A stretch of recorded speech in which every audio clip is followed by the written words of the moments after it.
Alors, bonsoir à tous. Là, on a rarement été aussi complet pour une conférence. Donc, je remercie Jean-François Murassiol qui a accepté de présenter son dernier ouvrage et par là même de parler d'un sujet qui, paradoxalement, est assez peu traité dans les musées de la Résistance. C'est l'histoire de la collaboration. Et visiblement, il y avait une forte attente du public, si j'en crois, le remplissage maximal de cette salle. Donc, je ne vais pas vous dire qu'on va vous mettre en vente l'ouvrage à la fin de la conférence, puisque vous les avez déjà tous achetés. Celui-ci réservé à madame au deuxième rang.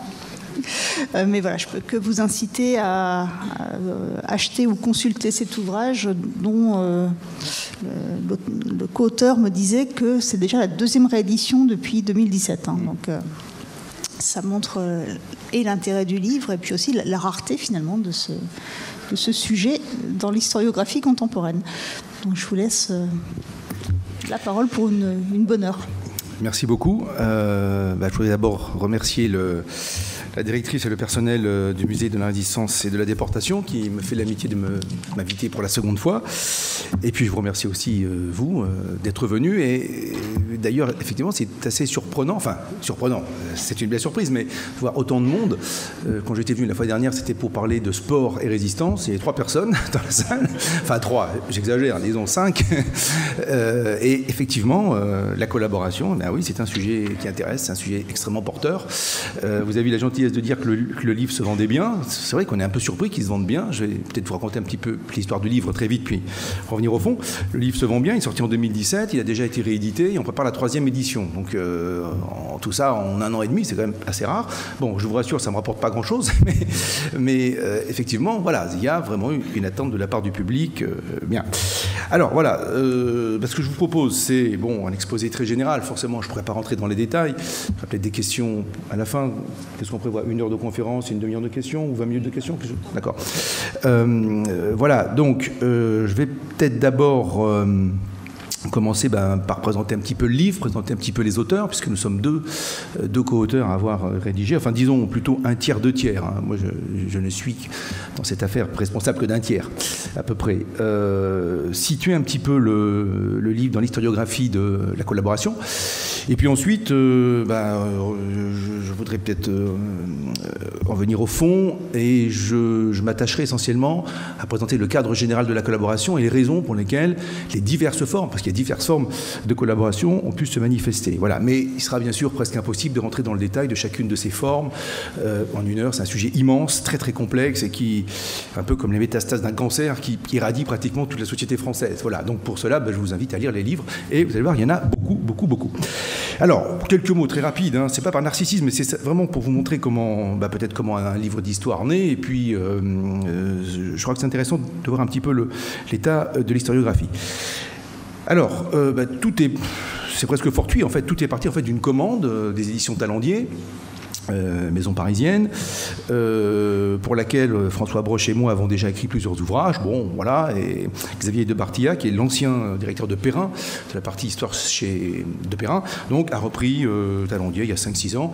Et voilà, donc il était tout simplement à la recherche de choses très surprenantes, donc d'un ouvrage qui n'existait pas, c'est-à-dire une synthèse sur la collaboration. Alors il y a beaucoup d'ouvrages sur la collaboration. D'ailleurs, si ça vous intéresse, vous êtes un peu féru d'histoire, c'est peut-être, enfin je le dis très modestement, l'une des meilleures choses de l'ouvrage, c'est la bibliographie finale, où nous sommes efforcés de présenter un tableau assez général, loin d'être exhaustif, je vous le certifie. Mais ce qui frappe, donc, c'est à la fois l'abondance des titres. Il y a énormément de titres, contrairement à ce qu'on pourrait croire, mais vraiment beaucoup. J'y reviens dans quelques instants. Mais curieusement, il manquait une synthèse. Voilà, donc un ouvrage qui, sans apporter des choses radicalement nouvelles, encore que sur un point ou deux, un petit peu, qui présentait, on va dire, au public cultivé, au grand public cultivé, comme on dit, une synthèse agréable à lire, sur donc l'ensemble des connaissances sur cette question elle-même très complexe et très vaste. Voilà, donc ça c'était tout simplement la première raison. Et puis je dois dire qu'il y avait peut-être une deuxième raison aussi. François Broche et moi, nous sommes plutôt bien sûr des spécialistes de la Seconde Guerre mondiale, de l'histoire de la Seconde Guerre mondiale, mais plutôt du côté résistant. François Broche a écrit beaucoup d'ouvrages sur la France libre en particulier, sur la résistance, sur des figures de la résistance,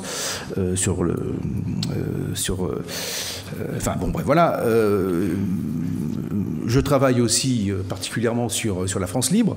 Et d'ailleurs, François Broch et moi, nous avons publié, c'était en 2000, attendez, je ne sais plus, je vérifie, enfin, c'est pas très important, en 2010, un dictionnaire de la France libre, précisément, dans la collection bouquins chez Robert Laffont. Voilà. Et alors, même si, bien sûr, nous avons rencontré par nos travaux et par nos recherches la collaboration, mais nous l'avions toujours croisé, je dirais en quelque sorte, de l'autre côté de la barricade et de façon biaisée. Et voilà, nous avons eu envie, bien puisque l'occasion se présentait, de sauter le pas et d'aller un petit peu voir ce qui se passe de l'autre côté. Voilà, quelles sont les autres logiques, les autres personnages, les autres politiques qui sont menées. Et je dois dire que ça a été particulièrement intéressant. Alors, peut-être un mot sur l'historiographie. Je ne sais pas s'il y a des enseignants dans la salle, j'imagine que oui, c'est toujours un petit peu le public, hein. Il y a souvent plus d'enseignants que de charcutiers dans ce type de public, qui est de conférences. Mais Henri Rousseau, l'un des meilleurs spécialistes de cette période, a souligné un paradoxe qui est très très juste, qui est celui-ci. L'opinion française a le sentiment que, en gros, on ne sait pas tout, peut-être même qu'on lui cache des choses sur la Seconde Guerre mondiale, sans se rendre compte que c'est probablement la période de toute l'histoire de France qui est la mieux connue. Ce sont des milliers d'ouvrages qui ont été publiés. Alors, d'abord, peut-être, il y a un effet général Seconde Guerre mondiale. Je voudrais fixer quelques chiffres. Avec Guillaume Piketty, j'ai publié il y a 2 ans une encyclopédie de la Seconde Guerre mondiale, et je me suis coltiné, je ne voulais pas le faire, mais enfin il m'a dit, écoute, fais-le, voilà, bon, oui chef, la notice historiographie, donc historiographie de la Seconde Guerre mondiale. Et j'ai commencé par un pointage. Je ne sais pas si vous imaginez le nombre de livres, et je parle uniquement de livres, pas d'articles, pas de thèses, pas de mémoires, de livres qui ont été publiés sur la Seconde Guerre mondiale depuis 1945 dans le monde. Alors, c'est une estimation, on est entre 60 et 70 000. Je dis bien entre 60 et 70 000. Voilà, et c'est une estimation à la louche, forcément, puisque je vous avoue que je ne suis pas spécialiste de l'historiographie brésilienne ou uruguayenne de la Seconde Guerre mondiale, mais ça existe. 70 000 livres. Ça veut dire que, j'ai fait un petit calcul, un être humain normalement constitué qui travaille, qui se met à lire ses livres, du lundi 8h au vendredi 19h, qui n'arrêterait pas, et avec un bon rythme, il faudrait pratiquement 5 siècles pour lire tout cela. Ça veut dire quoi? Ça veut dire que l'exhaustivité est devenue impossible. Voilà. Bon, plus modestement, si on centre donc ça c'est au plan mondial, si on centre l'analyse sur la Seconde Guerre mondiale en France, je suis en train de préparer une historiographie générale et la plus exhaustive possible de la résistance et de la France libre, puisque donc c'est mon domaine de prédilection. J'en suis à 192 pages. 192 pages de titres, d'ouvrages, vous voyez. Bon, et du côté collaboration, c'est à peu près la même chose. Donc il y a un paradoxe absolument incroyable.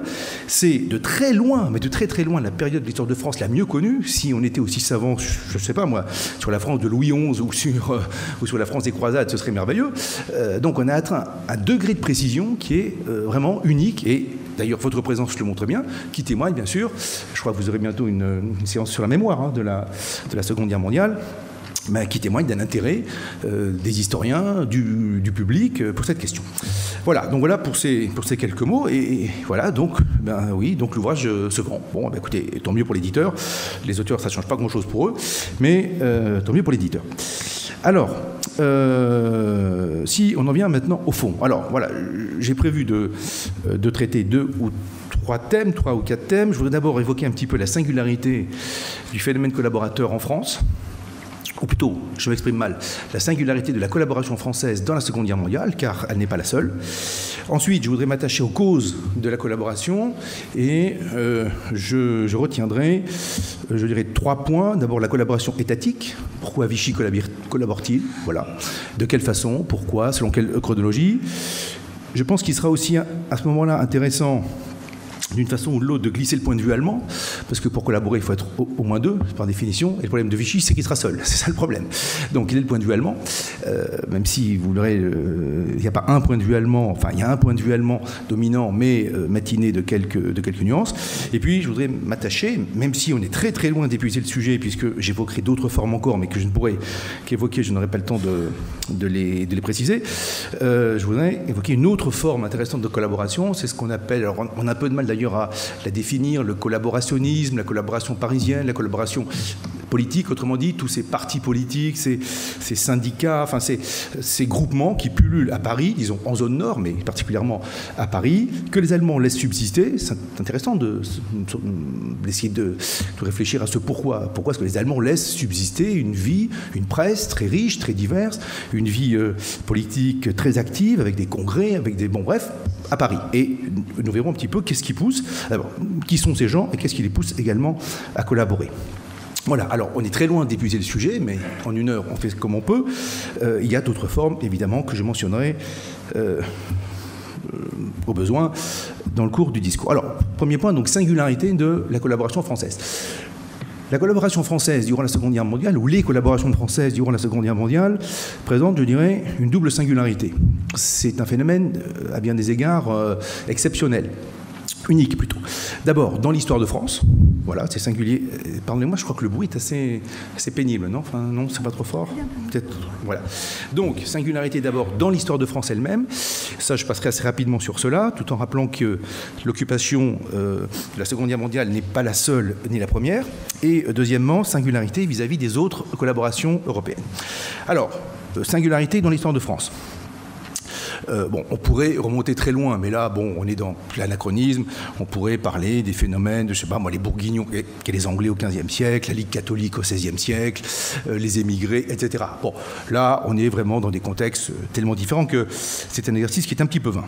Mais si on considère l'époque contemporaine, rappelons quand même qu'avant la Seconde Guerre mondiale, il y a 3 épisodes d'occupation. Au XIXe et au XXe siècle, souvent longs d'ailleurs, et auxquels les Allemands, ou disons des armées allemandes, prennent part. L'occupation qui suit la défaite napoléonienne, de 1815 à 1819, le territoire n'est évacué qu'en 1819, 3 longues années, ça couvre pratiquement 60 départements. L'occupation qui suit la défaite de 1871, donc 1870-1873, là c'était à peu près 20 départements, le territoire n'est définitivement évacué qu'en 1973, et puis n'oublions pas qu'une quinzaine de départements français ont été occupés très durement d'ailleurs durant toute la Première Guerre mondiale, donc de 1914 à 1918. Peut-on parler de collaboration durant ces trois épisodes qui, vous le voyez par leur durée, sont comparables aux 4 années, finalement, aux 4 petites années de la Seconde Guerre mondiale? Je dirais en gros non. Hein, voilà. Alors, si ça vous intéresse, je vous invite à lire le livre, puisque nous réfléchissons en introduction à cette question-là. Il y a la question des ultras. Effectivement, le seul épisode peut-être, alors, mais vraiment, il faut se garder de l'anachronisme, on est dans des contextes très très différents. Le seul épisode qui peut-être peut évoquer lointainement la collaboration, donc c'est l'attitude des ultras, 1815, 1816, 1817, et on retrouve certains mécanismes, enfin, cela peut ressembler à certains mécanismes qui rejoueront en 1940, mais encore une fois dans un contexte extrêmement différent, et donc je conclus plutôt à l'absence d'analogie, la radicalité politique, la bienveillance envers l'occupant. Les ultras souhaitent que les occupants ne partent pas, qu'ils restent le plus longtemps possible, et puis on retrouve aussi le jeu, enfin on peut voir quelques ressemblances dans le jeu entre Louis XVIII et ses ultras, et celui qui opposera ou qui, disons, mettra en rivalité Vichy et les collaborationnistes parisiens dont je parlais il y a quelques instants. Mais enfin, bon, voilà. Globalement, ce sont quand même des contextes très très différents. Alors, deuxième élément de singularité, si on s'intéresse maintenant à l'espace et pas autant, commençons par rappeler que résistance et collaboration sont évidemment, dans l'Europe de la Seconde Guerre mondiale, et même pourrait-on dire dans le monde de la Seconde Guerre mondiale, on pourrait parler de l'Asie, vis-à-vis du Japon, des phénomènes généraux, voilà, pas propres à la France, bien évidemment. La résistance, chacun le sait, la collaboration aussi. Les Allemands, je ne parle pas du Japon, mais les Allemands ont trouvé dans l'Europe occupée des collaborateurs partout. Ils ont eu des offres, même dans les îles anglo-normandes. Vous voyez, même là. Aux Pays-Bas, Mussert, en Belgique, De Grelle, encore qu'en Belgique, il y a même 2 formes. Hein. Il y a les collaborateurs wallons et les collaborateurs flamands, donc De Grelle d'un côté, De Klerk de l'autre. En Norvège, Quisling, en Serbie, le général Nedić. En Ukraine, en URSS, le général Vlasov, etc., etc. Sans même parler d'ailleurs des alliés, enfin alliés, le mot pose problème, l'Allemagne nazie a-t-elle des alliés? Enfin, disons officiellement les alliés du Troisième Reich, la Slovaquie du prêtre Tissot, la Croatie de Pavelić, la Roumanie d'Antonescu, la Hongrie de Horthy, etc., etc. Eh bien, donc, le phénomène est général. Toutefois, la collaboration française, donc même si elle s'inscrit dans un cadre européen, présente une série de caractères, il me semble, radicalement spécifiques. Voilà. Elle forme, donc elle s'inscrit dans un mouvement général, mais elle constitue un cas tout à fait particulier. Alors, pour plusieurs raisons, je vais essayer de ne pas trop être long sur cette question-là, mais qui est quand même très très importante, puisque une fois qu'on aura compris sa singularité, on pourra mieux comprendre sa nature. D'abord, sans vouloir faire injure à ces autres pays, à ces autres États, la France, par sa nature et par sa puissance, est un pays tout à fait à part. C'est une puissance mondiale. En 1939-40, c'est le principal ennemi du Troisième Reich. C'est un pays qui, par son industrie, par son empire outre-mer, par son armée, par sa position géostratégique, représente un enjeu pour le Reich qui est d'une nature totalement différente de ceux que peut représenter, je ne sais pas, la Slovaquie, la Serbie ou la Grèce. Voilà. Donc ça, c'est le premier point. Il y a une position française qui est tout à fait particulière. Deuxièmement, l'occupation de la France représente pour les Allemands, un défi de taille. C'est un grand pays, 500 000 km², enfin 550 000 km². C'est compliqué de contrôler 550 000 km². Une population nombreuse, 40 millions d'habitants, 6 frontières. Les Pays-Bas, c'est beaucoup plus simple, beaucoup plus simple. Un relief compliqué, très très divers. Donc, il y a là un véritable enjeu, d'autant que les Allemands sont dans une logique d'économie de moyens. Jusqu'en 1900... mettons jusqu'à la deuxième moitié de 1943, les forces allemandes qui occupent la France sont relativement peu nombreuses. On tourne entre 500 et 200 000 hommes. C'est pas énorme, entre 500 et 200 000 hommes pour occuper un pays de cette taille-là. Alors, à la veille du débarquement, on sera à 1 million d'hommes, mais là, on est dans un contexte militaire très très différent. Donc voilà pour les forces armées.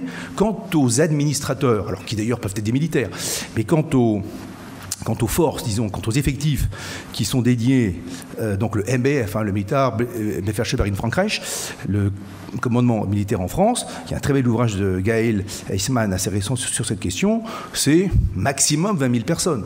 Donc 20 000 administrateurs allemands en France. C'est assez compliqué d'administrer un pays aussi grand, aussi complexe, aussi sophistiqué, aussi développé que la France, avec, en gros, 150 000, 200 000 soldats donc, qui sont là pour l'occupation et 20 000 administrateurs. Donc, d'une certaine façon, les œuvres de collaboration de Vichy seront bienvenues de ce point de vue-là. Donc, ne pas perdre de vue l'économie de moyens. Et puis surtout, alors, la principale singularité... D'ailleurs, entre parenthèses, l'occupation allemande est extrêmement hétérogène en France. Ne surtout pas croire qu'il y a des Allemands partout. Les Allemands, quels sont leurs objectifs majeurs? Alors, je me place en 1942. Après l'occupation complète du pays, garder les grandes villes, évidemment, à commencer par Paris, garder les côtes dans la crainte d'un futur débarquement, garder les liaisons entre ces différents éléments. Voilà.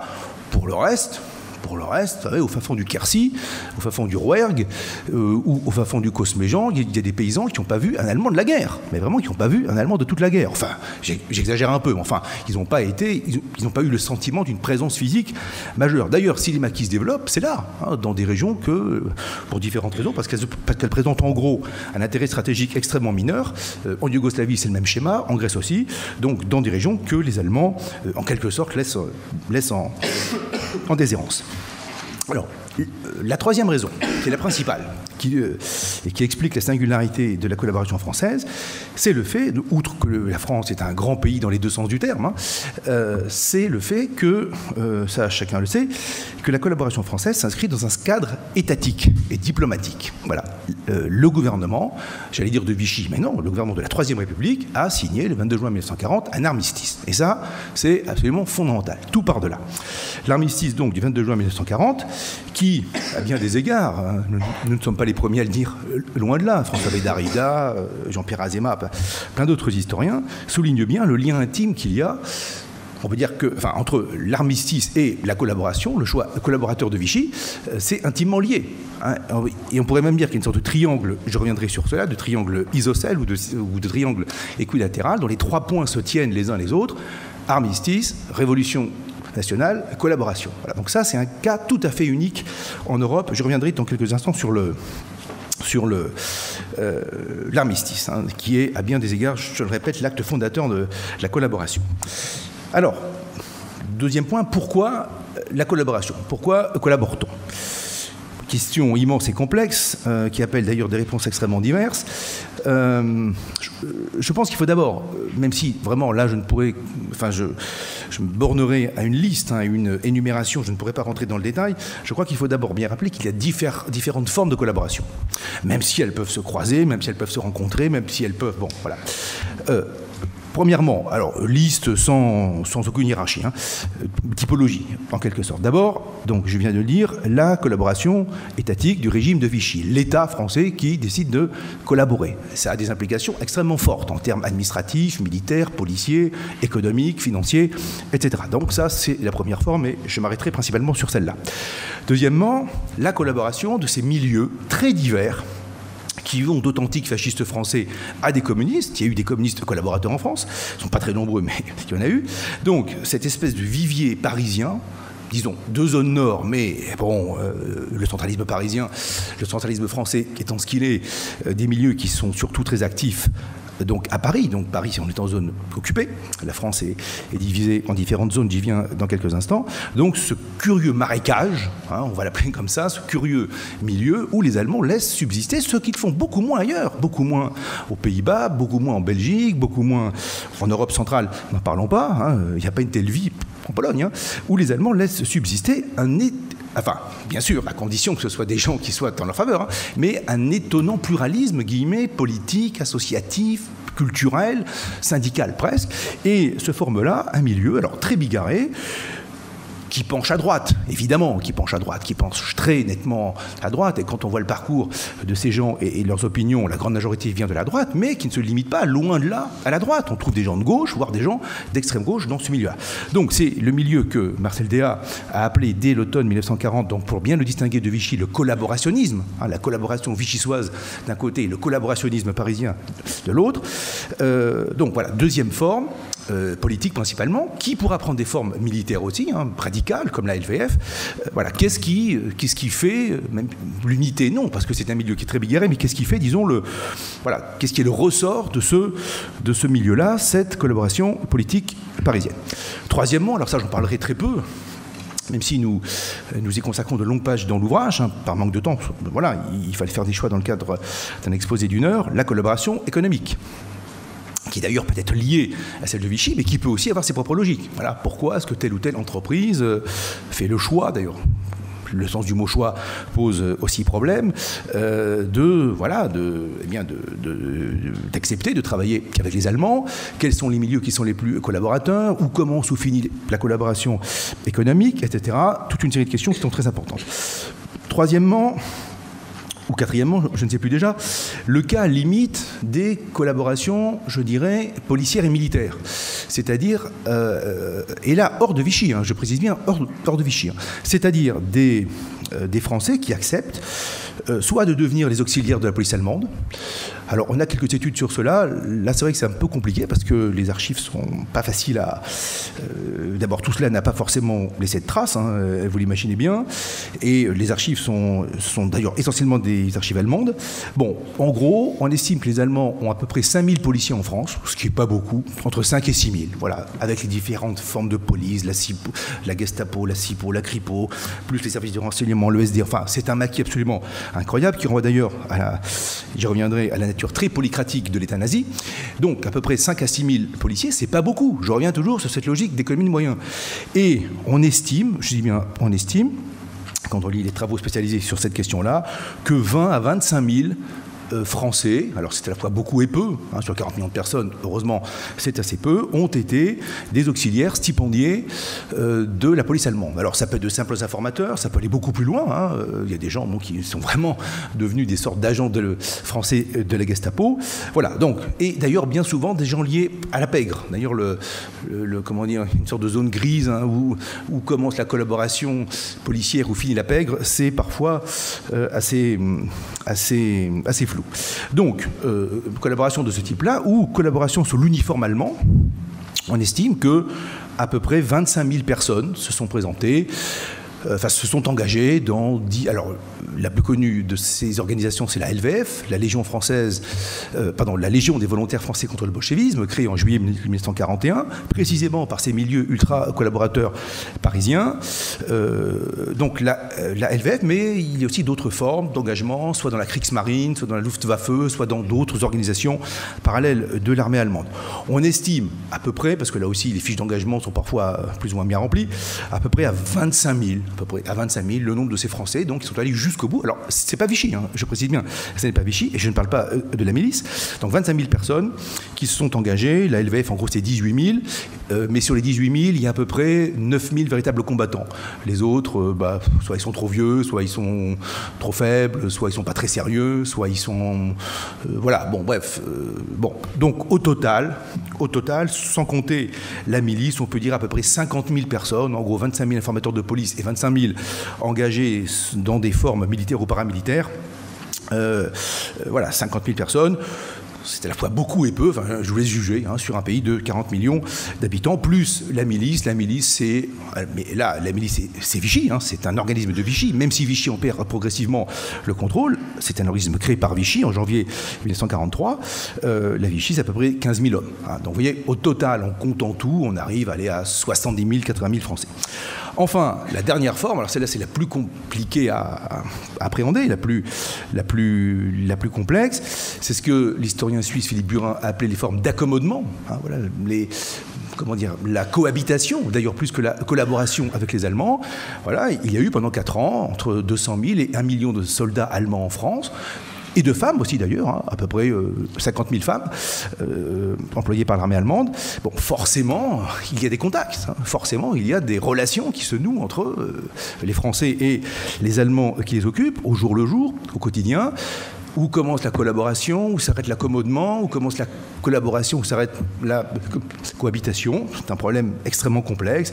L'écrivain qui publie sous la censure, je ne sais pas moi, le cinéaste qui accepte de tourner pour la Continentale, le coiffeur qui coiffe des soldats allemands, le paysan qui livre ses pommes de terre, les relations sexuelles, les relations amoureuses, etc., etc. Donc les diverses formes d'accommodement. Bon, nous en parlons dans l'ouvrage évidemment. Là, dans le cadre d'une conférence comme celle-là, même si c'est un sujet extrêmement intéressant, le grand couturier, qui fait un défilé devant des soldats allemands, qui accepte que ces mannequins défilent devant les officiers allemands. Bon, collaboration ou pas, vaste question. Alors, on se contentera, nous ici, ce soir, de centrer donc l'analyse essentiellement sur les deux premières formes, Vichy et le collaborationnisme parisien, même si on pourra ici ou là donner quelques aperçus des autres formes. Alors, sur Vichy, pourquoi Vichy collabore-t-il ? Pourquoi Vichy est le seul exemple en Europe d'un gouvernement qui, légalement, l'armistice est un acte légal, c'est la Troisième République, on est le 22 juin 40, le maréchal Pétain est arrivé au pouvoir, je ne parle pas du 10 juillet 40, je parle de ce qui se passe entre le 22 juin et le 10 juillet, le maréchal Pétain est arrivé au pouvoir de façon parfaitement légale, son prédécesseur, Paul Reynaud, démissionne le 16 juin, le président Lebrun le nomme dans la nuit, bon voilà, il n'y a pas l'ombre d'un coup d'État, c'est même d'ailleurs Paul Reynaud qui suggère à Lebrun de nommer Pétain, bon voilà, donc tout part donc de l'armistice, cet acte donc signé, enfin plutôt deux armistices, parce qu'il y a un deuxième texte qui est signé avec l'Italie, puisque l'Italie est entrée en guerre contre la France le 10 juin. Mais enfin bon, c'est bien sûr l'armistice de Rotonde franco-allemand qui est le principal. Je parlais tout à l'heure, donc tout part de là. Je parlais tout à l'heure d'une espèce de triangle, de 3 points qui se tiennent les uns les autres, armistice, révolution nationale, collaboration. Bon, on va essayer de reprendre un petit peu tout ça. Alors, commençons par l'armistice. Qui a fait couler alors beaucoup d'encre. Je ne sais pas, mais il y a au moins, je dirais au moins une quarantaine d'ouvrages, rien que du côté français, sans parler des ouvrages allemands qui ont été écrits, rédigés, non, une quarantaine, j'exagère, mais franchement, entre 20 et 25, sans problème. Alors, cet armistice, à bien des égards, apparaît comme le chef-d'œuvre de Hitler. Je vous rappelle qu'il peut paraître, hein, je dis bien miraculeusement clément, hein, pour un pays qui est littéralement qui est à terre. Hein. La France, le 22 juin 40, est anéantie. Miraculeusement clément, et d'ailleurs, quand à Vichy on apprend les clauses, on est plutôt surpris, on est heureusement surpris par, je dirais, la modération des demandes allemandes, mais vous allez voir, il faut nuancer tout cela. En effet, les Allemands laissent subsister un gouvernement libre, dans une zone libre, enfin disons plutôt zone non occupée, zone nono, comme l'appelaient les Français durant la guerre, hein, non occupée, la zone nono. En gros, le tiers du territoire français, un grand tiers sud-est, hein, de Lyon à Marseille et de Toulouse à Nice. Hein, bon, voilà, ils pourraient très bien ne pas le faire. Ils l'ont pas fait en Belgique, ils l'ont pas fait aux Pays-Bas. Donc, les Allemands laissent subsister une zone non occupée, cas unique en Europe, dans laquelle s'installe un gouvernement qui, a priori, est libre de ses moyens. Voilà. Je dis bien en apparence, a priori, qui conserve des forces de police, qui conserve une administration, qui conserve une gendarmerie, qui conserve la flotte, même si elle est désarmée, mais qui conserve sa flotte, qui conserve l'empire colonial, qui n'est pas occupé, qui conserve même un bout d'armée. Hein, alors là, bon, évidemment, c'est un petit peu la revanche du traité de Versailles, mais une armée tout de même de 100 000 hommes, sans armement lourd. Mais la Pologne ne conserve pas d'armée, hein. Une armée de 100 000 hommes, et si on compte les forces militaires positionnées outre-mer, on oublie souvent de le faire, c'est encore 150 000 hommes, ça fait en gros 250 000 soldats. Et si on compte, on va dire, les forces paramilitaires, les gendarmes, les pompiers, les douaniers et autres, on arrive en gros à 300 000 hommes. Bon, alors bien sûr, ils sont sans armes lourdes, mais c'est un cas unique en Europe, j'insiste bien sur cela. Si on aime les paradoxes, on peut même dire que l'armistice du 22 juin 1940 est presque plus clément que ne l'a été celui du 11 novembre 1918. Je vous rappelle que le 11 novembre 1918, les Alliés exigent la livraison de la flotte allemande de haute mer, qui est invaincue, hein, qui est presque intacte, et vous savez qu'elle préférera se saborder dans ce cap à flot plutôt que d'être livrée. Je vous rappelle également que dès novembre 1918, alors que juridiquement, je force le trait, mais juridiquement, l'Alsace et la Moselle sont encore des Reichsland, hein, le traité de paix n'est pas signé, la France considère que ces terres redeviennent françaises. Hein. Bon. Donc d'une certaine façon, un armistice miraculeusement clément. Alors, bien sûr, en fait, il n'est pas clément du tout. Il faut préciser un petit peu les choses. Il faut d'abord l'inscrire dans son contexte. Sans faire une histoire de la Seconde Guerre mondiale, Hitler veut, à ce moment-là, isoler la Grande-Bretagne. La France est vaincue. Il veut absolument finir la guerre à l'Ouest le plus vite possible. Vous savez que les nazis sont obsédés par le fait de ne pas se retrouver dans le schéma d'une guerre sur deux fronts, ce qu'ils finiront par faire. Enfin bon, donc il faut finir la guerre à l'Ouest avant de s'engager au printemps 41 dans ce qui est le grand projet, hein, le grand œuvre, la guerre à l'Est. Bon. Et donc pour cela, on a besoin, donc pour mieux isoler la Grande-Bretagne, il ne faut surtout pas une France jusqu'au boutiste. Voilà. Il ne faut surtout pas que la France bascule du côté de tentative à la De Gaulle. Hein. Et donc pour cela, cet armistice, en gros presque inespéré, est très habile. Cela dit, plusieurs réserves. D'abord, première réserve, l'armistice n'est pas la paix. Je rappelle qu'un armistice est certes un acte diplomatique signé par les gouvernements, mais c'est simplement la cessation des combats, hein, ça n'est pas le traité de paix, et donc les clauses de l'armistice, qui d'ailleurs, vous le verrez, ne sont pas si clémentes que cela, c'est un peu comme les manettes de magicien, il y a un double fond, en apparence oui, en réalité non. Donc l'armistice est un texte provisoire qui ne présume en rien des clauses du futur traité de paix, qui sera beaucoup plus dur. Ou qui seront beaucoup plus durs. D'ailleurs, le 18 juin 1940, le jour où De Gaulle lance son fameux appel, il y a une réunion, une conférence assez orageuse à Munich entre Mussolini et Hitler. Mussolini, lui, il est déjà dans une logique, en gros, de prédation. Donc il veut Nice, il veut la Savoie, il veut la Corse, il veut la Tunisie. Et le Führer lui dit, non, Benito, calme-toi, tu n'auras rien pour l'instant. Hein, je ne veux pas pousser le gouvernement français dans une attitude désespérée jusqu'au boutiste. Bon, et... Voilà, bon, bref, Mussolini s'incline, le patron, c'est Adolphe. Mais voilà, donc, ça ne présume en rien, et d'ailleurs Vichy le comprend très bien, et nous le verrons d'ailleurs. Et on voit comment le triangle se met en place. L'une des causes, d'ailleurs, vous l'avez bien compris, qui va pousser Vichy à collaborer immédiatement, c'est justement essayer d'aller le plus vite possible vers le traité de paix, quitte à faire quelques concessions aux supplémentaires, un traité de paix qu'on espère le plus clément possible. Bon, Deuxièmement, je commence à être un petit peu long, je suis en mailer. Oui, affreusement long même, puisque, je dirais pas que c'est presque fini, mais bon. Deuxièmement, l'armistice comporte une série de clauses économiques qui sont particulièrement, terribles pour pour Vichy et qui, de fait, limite sa souveraineté. Et dès le départ, Vichy est un gouvernement qui a toutes les apparences de la souveraineté, mais qui n'en a pratiquement aucune en réalité. Donc, sans rentrer dans le détail, disons que les clauses économiques sont particulièrement terribles.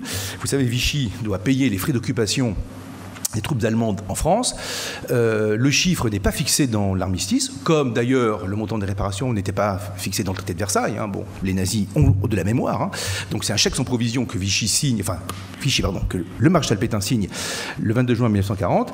Ces clauses, elles seront imposées, elles seront connues un mois plus tard en juillet. Enfin, le montant, sera connu un mois plus tard en juillet par les Allemands, unilatéralement. Ce sera 400 millions de francs par jour, 400 millions de francs par jour.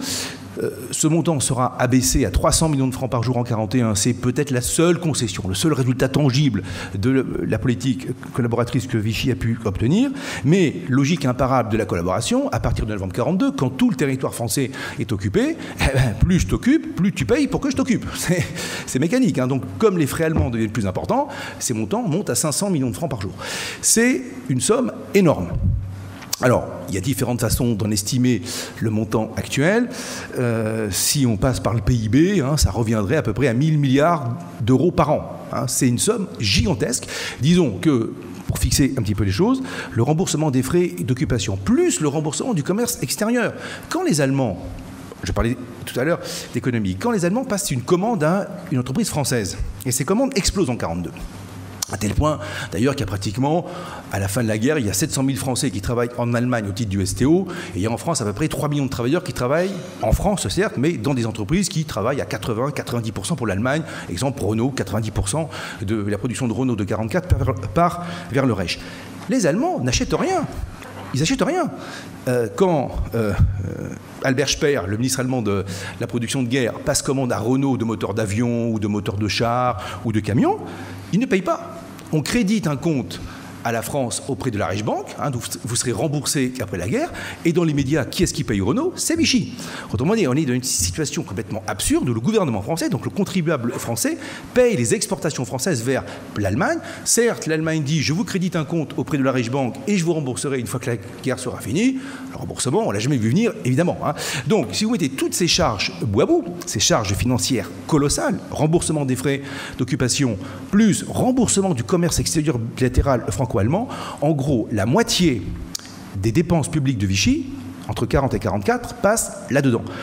Vous imaginez si la France aujourd'hui devait consacrer la moitié de ses dépenses annuelles à de tels versements. Bon, vous comprenez très bien qu'évidemment, Vichy se retrouve étranglé. Quelle est la souveraineté d'un gouvernement qui se retrouve ainsi donc pieds et poings liés par ces clauses financières. La moitié du budget part dans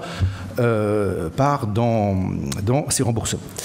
Voilà. Alors, voilà le premier point.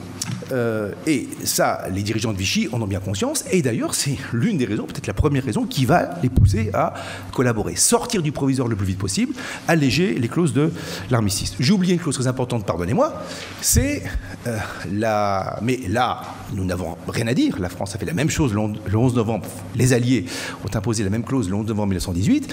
Les prisonniers ne sont pas rendus. Sauf qu'il y a une différence. Le 11 novembre 18, on était vraiment en fin de guerre. Le 22 juin 40, c'est moins évident. Donc, 1 600 000 Français prisonniers de guerre, donc soldats français, prennent le chemin de l'Allemagne entre juillet et août. Il faut d'ailleurs 2 mois pour les transporter, tellement ils sont nombreux. Ils vont aller croupir dans des camps de prisonniers en Allemagne jusqu'au printemps 45. Et là, vous imaginez bien donc, il n'y a pas une famille française qui n'ait pas un mari, un père, un frère, un tonton, enfin ce que vous voulez, prisonnier en Allemagne. Vous imaginez, bien sûr, l'extraordinaire moyen de pression dont dispose le Reich ainsi sur Vichy. Et de nouveau, la souveraineté de Vichy paraît bien fragile. Et puis n'oublions pas enfin, je ne voudrais pas être trop long, mais donc, vous voyez que quand on décortique l'armistice, on s'aperçoit qu'il est en fait qu'il est diaboliquement habile. La France est divisée en de multiples zones. En de multiples zones qui sont à la fois une très forte contrainte immédiate et une menace pour l'avenir. Par exemple, la fameuse ligne de démarcation. Donc, il y a 2 principales zones, mais il y a plein d'autres sous-zones. Donc, zone occupée, on dit zone nord. Je vous rappelle que Bordeaux est en zone nord. Disons plutôt, c'est toute la façade atlantique et en gros les 2 tiers nord du pays. Et puis, donc, la zone non occupée. Entre les deux, on pourrait penser que c'est une simple ligne administrative. Pas du tout. C'est une barrière totalement étanche. totalement étanche. Rien ne passe, ni le courrier, ni les marchandises, ni les trains, ni les personnes, bien sûr, sauf si les Allemands le veulent bien. Or, la France de Vichy, c'est quoi? C'est ce que François Gogel, le grand juriste, appelait la France du seigle et de la châtaigne. C'est une France plutôt pauvre, peu industrielle, autrement dit, qui dépend de la France du Nord pour le blé, pour les pommes de terre, pour le courant électrique, pour le charbon, etc., etc. Autrement dit, t'es gentil, je laisse passer, t'es pas gentil, je ferme le robinet. Bon, donc là encore, contrainte extraordinairement forte. Et puis n'oublions pas, tenez, autre exemple, l'Alsace-Moselle est annexée immédiatement dès l'été 1940. Pétain proteste, mais évidemment, ça ne change rien. Et puis, les départements du Nord et du Pas-de-Calais, c'est ce qu'on appelle la zone rattachée, sont rattachés non pas à la commandanture de Paris, enfin au MBF de Paris, mais à la commandanture de Bruxelles, ce qui n'est pas très bon pour l'avenir. On peut imaginer, pourquoi pas, un futur démembrement de la France, la création d'un grand État flamand, d'une marche du Reich, etc., etc. Autant de moyens de pression. Vous voyez, les extraordinaires moyens de pression dont disposent les Allemands. Deuxième point du triangle, excusez-moi, je tente d'aller un petit peu, non pas plus vite, parce que là ça va être difficile d'aller plus vite, mais d'être plus synthétique. Deuxième point, la Révolution nationale. Alors, bon, je n'ai pas la prétention de la résumer en 2 minutes, mais c'est le deuxième point, et il est intimement lié au premier. Vous allez voir comment. La Révolution nationale, disons-le, c'est l'immense projet de rénovation anti-moderne, globale, qu'envisagent les hommes de Vichy. C'est un projet qui touche à pratiquement tous les aspects de la vie française. Il faut refonder la France, donc, sur des bases nouvelles et saines. Bon, je ne rentre pas dans le détail. Là, vraiment, on s'y perdrait. Je vous rappelle quand même que de 40 à 44, donc c'est un projet très ambitieux, qui va très très loin. Il n'y a pas un aspect de la vie politique, économique, sociale, morale du pays qui ne fasse pas l'objet d'une tentative de rénovation. Vichy, 40-44, c'est 4000 lois et décrets. 4000 lois et décrets. Bon, voilà.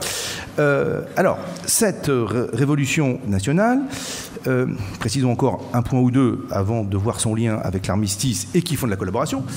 Rappelons d'abord que le maréchal Pétain, alors peut-être que ce n'est pas le cas, et même sûrement ce n'est pas le cas de tout le personnel politique de Vichy, mais le maréchal Pétain y croit sincèrement. Il veut vraiment la mettre en œuvre. Voilà. C'est pas. Alors, un Pierre Laval, non, il s'en contrefiche complètement. C'est pas son souci. Darlan, un petit peu au début, beaucoup moins au bout d'un moment. Mais le maréchal Pétain, qui est quand même chef de l'État, depuis le 11 juillet 1940, il croit sincèrement, il veut rénover le pays. Il veut réellement mettre en œuvre la Révolution nationale. Et vous allez voir, pour cela, il va avoir besoin de la collaboration. Alors, justement, quel est le lien? Eh bien, la Révolution nationale, elle impose 2 choses. Si vous voulez rentrer dans une logique de rénovation très profonde du pays. La première chose, c'est la paix. Vous êtes contraint à faire la paix. Vous ne pouvez pas mener à la fois un effort de guerre extérieur dans le cadre d'une guerre totale et en même temps engager un processus de rénovation quasi complet. Évidemment, ça n'est pas possible. Bon. Donc, Vichy, c'est la paix. On le verra, c'est fondamental. Donc ça marque plutôt une limite de la collaboration.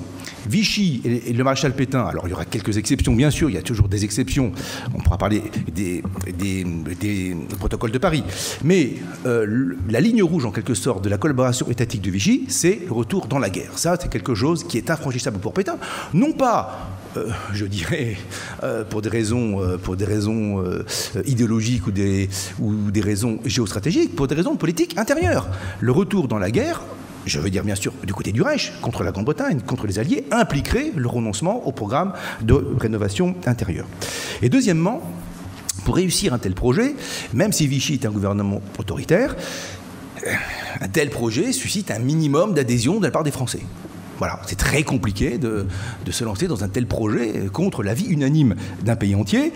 Et même si Vichy donc est un régime autoritaire, il ne peut pas, je dirais, complètement se couper de l'opinion. Je dirais même au contraire qu'il a été particulièrement sensible aux pulsations de l'opinion, voir les rapports de préfets, qui n'ont jamais été autant pressés par le gouvernement pour lui... rapports des préfets qui font la synthèse des rapports des RG, des renseignements généraux.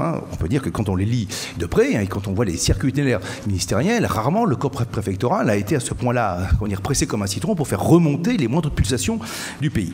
Bref, Vichy a besoin pour réaliser son programme de rénovation intérieure, d'obtenir un minimum d'assentiment de la part des Français. Et pour cela, il n'y a pas 36 solutions. Étant donné le contexte apocalyptique, le contexte matériel apocalyptique du pays, il faut desserrer les contraintes qui pèsent sur les Français. Ça veut dire quoi? Ça veut dire concrètement, il faut que les Français mangent à peu près correctement. Et ça dépend du bon vouloir allemand. Il faut deuxièmement que les Français se chauffent à peu près correctement. Vous voyez, ces choses vraiment basiques. Et si on pouvait faire rentrer quelques centaines de milliers de prisonniers, ce serait fondamental. Voilà. Donc, c'est aussi simple que cela. Il va bien falloir, en gros, se mettre les Français dans la poche si on veut lancer ce grand projet anti-libéral, anti-démocratique, anti-républicain, anti-tout ce que vous voulez. Et ça suppose donc un minimum de vie quotidienne à peu près correct. Et tout cela dépend du bon vouloir allemand. Autrement dit, le choix de la révolution nationale et le choix de l'armistice conduisent tout logiquement au choix collaborateur. Alors, ajoutons à cela, je dirais encore deux autres raisons. Mais ça, c'est vraiment le triangle fondamental. Il y a peut-être deux autres raisons qui jouent. Je l'ai dit tout à l'heure, mais c'est important. Vichy a très bien compris aussi que l'armistice était un texte provisoire. Donc, mais vraiment secondairement, la deuxième raison qui pousse les dirigeants de Vichy, et d'ailleurs, on le voit, dès l'été 1940, ils cherchent un contact à Paris, ils cherchent à parler aux Allemands, qui d'ailleurs ne sont pas très pressés de le faire. J'y viens dans quelques instants. Donc frénétiquement, on cherche la prise de contact. Et c'est finalement Laval, via Abetz, qui va la trouver. Et ça se terminera à Montoire le 24 octobre 1940, même si il ne se passe pas grand-chose ce jour-là.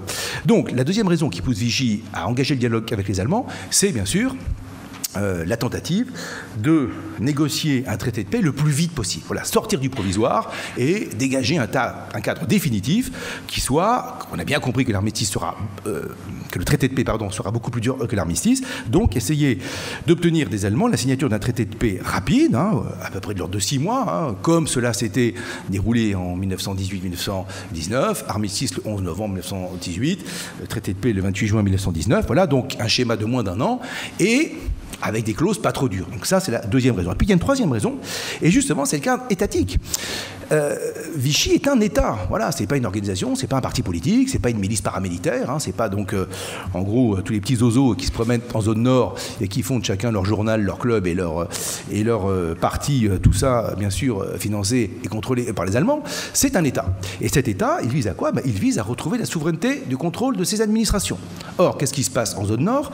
L'article 3 de la Convention d'armistice du 22 juin 1940, l'article 3 stipule que l'État français, l'État donc qui subsiste en zone sud, en zone libre, enfin libre, j'aime pas trop employer ce terme parce que je vois pas ce qu'il y a de libre en zone libre, enfin bon bref, donc l'État français qui subsiste en zone non occupée, théoriquement, il a autorité sur l'administration en zone nord. L'administration, ça veut dire les instituteurs, les postiers, les inspecteurs des impôts, les policiers, les gendarmes, les douaniers, etc. Virgule, à condition que les Allemands le veuillent bien. Voilà. Donc, en réalité, qui commande l'administration de zone nord? Les Allemands. Et quand le MBF, par un texte général ou par un texte local, enjoint à une administration française de faire ci ou de faire ça, l'article 3 précise bien que cette administration a l'obligation de faire ci ou de faire ça. Autrement dit, là, il y a une logique étatique qui joue. Jean-Pierre Azéma l'a très très bien montré. L'une des raisons, je dirais donc la troisième raison qui va pousser Vichy à collaborer, c'est d'essayer de grignoter, de récupérer progressivement, et on le voit très bien lors des négociations qui précèdent la rafle du Veldiv de 1942, c'est en gros le deal, tu m'aides à monter la rafle, parce qu'avec les forces dont je dispose, je peux le faire, mais si tu m'aides, ce sera beaucoup plus simple, en échange de quoi, ce sont les fameux accords Bousquier-Auberg, eh bien, je te rétrocède le contrôle progressif de ta police. Voilà. Bon. Donc c'est cette logique étatique, donc de recouvrement, de récupération de la souveraineté sur l'administration, qui joue aussi. Vous voyez, voilà les trois causes fondamentales qui poussent Vichy dans un mécanisme qui se révèle un piège. Car, alors je ne sais plus si c'est le troisième ou le quatrième point, j'ai perdu le pied, mais il faut, au risque d'être un peu schématique, parce que, vu le temps qui passe, je suis contraint de l'être, il faut quand même évoquer un petit peu le point de vue allemand, parce qu'on parle beaucoup du point de vue français et le point de vue allemand. Et les Allemands, dans tout ça, eh bien, c'est la touche froide.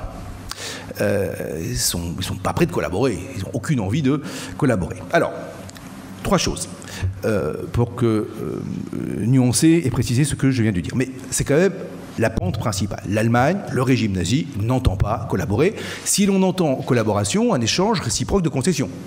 Mais non, si c'est le pillage, oui, là, très bien. Mais donc, si on entend par collaboration une politique, je dirais, de concession, même si, on va dire, elles sont asymétriques, mais au moins de concession réciproque, j'en fais deux, t'en fais une, mettons, voilà, eh bien, non, ça n'est pas ça du tout, absolument pas. Les nazis n'y sont pas prêts. Encore que, il faille nuancer ce propos de deux façons. D'abord, l'État nazi est loin d'être monolithique. Hein, toute l'école historique allemande, ça fait bien quand ça s'arrête. Hein. L'école historique allemande nous a appris que c'était un État polycratique, donc un État, en fin de compte, extrêmement complexe, féodal, bourgeonnant, avec des administrations et des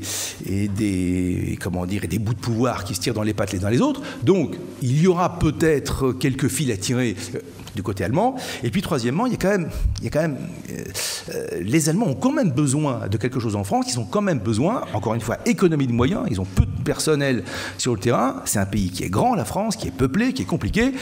Ils ont quand même besoin du soutien de cette administration française. Voilà. Bon, mais fondamentalement, hein, si je mets ces deux nuances en retrait, fondamentalement, le régime nazi n'est pas, et surtout pas les dirigeants nazis, ne sont pas enclins à vouloir collaborer avec Vichy. Pour quelle raison ? D'abord, ils n'en ont pas besoin. À part, donc, si l'on laisse à part, disons, le soutien administratif qui peut être bienvenu. Ils n'en ont pas besoin. L'armistice suffit amplement, et l'armistice offre, sur le plan économique en particulier, pratiquement toutes les possibilités de pillage légal, de pillage semi-légal, de pillage illégal, etc., etc. Qu'est-ce que vous voulez que Vichy apporte de plus ? Pas grand-chose. L'armistice suffit très largement, le cadre de l'armistice, que d'ailleurs on peut violer autant qu'on veut. Hein. Toutes ces zones ne sont pas prévues par l'armistice. L'annexion de l'Alsace-Moselle n'est pas prévue par l'armistice. L'invasion de la zone sud de novembre 1942 n'est évidemment pas prévue par l'armistice, etc., etc. Bien. On a pu calculer qu'au total, les divers prélèvements allemands en France, hein, dont j'ai évoqué deux formes il y a quelques instants, le remboursement des frais d'occupation et le remboursement du commerce extérieur, mais c'est une partie simplement des prélèvements en France, avait représenté pour l'ensemble de la guerre à peu près le tiers du PIB français de toute la guerre. Hein, le tiers du PIB. C'est en gros la chute de PIB, donc de l'ordre d'un tiers, que connaît la France pendant la Première Guerre mondiale. Ça donne une idée de l'ampleur gigantesque des prélèvements. Donc voilà, ils n'ont pas besoin. Bon. Deuxièmement, je n'insiste pas, les principaux dirigeants nazis, à commencer par Hitler, restent prisonniers ou restent, disons, dominés par une vision extrêmement idéologique des choses, politique et idéologique. La France reste l'ennemi du peuple allemand. Hein, voilà, donc il n'est pas question d'offrir à la France une espèce de statut inespéré, hein, de transformer une défaite en semi-victoire dans le cadre de l'Europe allemande. Il est hors de question d'aller vers cela. Une logique raciale aussi, hein, je vous rappelle la France race femelle, hein, la phrase célèbre de Mein Kampf. Donc voilà, aux yeux des nazis, le peuple français reste un peuple racialement inférieur, métissé par son empire, et auquel il n'est absolument pas question de réserver un sort privilégié dans la future allemande, même si les projets d'Europe allemande restent extrêmement vagues et flous durant toute la guerre. Voilà, donc logique historique, logique politique, logique idéologique, tout pousse les dirigeants nazis à n'avoir absolument aucune envie de faire des concessions. Alors, quelques nuances, hein, je vous parlais de la logique polycratique de l'État nazi, hein, c'est loin d'être un bloc homogène.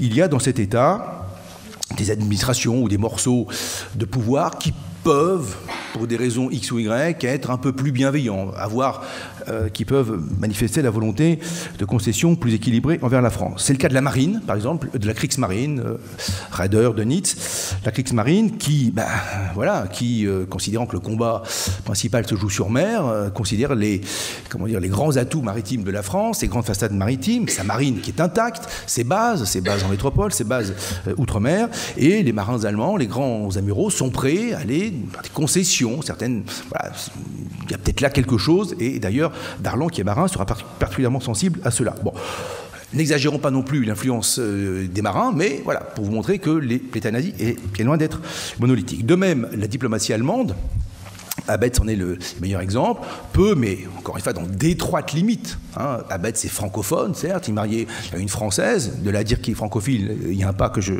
ne franchirai pas, mais effectivement, la Wilhelmstrasse le ministère allemand des Affaires étrangères, mais dans une logique de guéguerre contre les militaires, peut effectivement peut paraître un peu plus bienveillant. Mais enfin, ce sont des nuances, ce sont vraiment des nuances, mais qui permettront donc aux politiques de Vichy, aux diplomates de Vichy, ici ou là, à tel ou tel moment, d'espérer des ouvertures. Fondamentalement, le régime nazi n'entend pas collaborer, du moins dans le sens d'une politique de concession réciproque.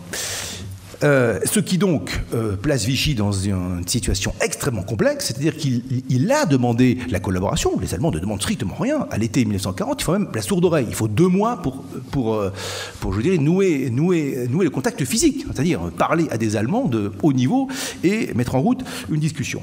Donc Vichy fait le premier pas. Vichy demande constamment, Vichy quémande face à un partenaire guillemets qui n'entend pas répondre. Et donc là, c'est un jeu extrêmement dangereux puisque Vichy va être ramené durant ces 4 années à aller toujours plus loin dans le sens des concessions, sans que, évidemment, du côté allemand, elles ne viennent. Il faudrait enfin, et puis je vais m'arrêter là pour passer un petit peu quand même à la collaboration parisienne, il faudrait enfin considérer bien sûr la chronologie. Là, pour l'instant, je vous propose une histoire très plate, c'est-à-dire en gros, rien ne change entre 40 et 44. Évidemment, non, les choses changent beaucoup. Je prendrai 2 exemples qui montrent le poids de la chronologie, le poids du contexte et surtout du contexte militaire. N'oublions pas qu'il y a la Seconde Guerre mondiale qui se déroule en toile de fond, et pour les Allemands, cette chronologie est évidemment beaucoup plus importante.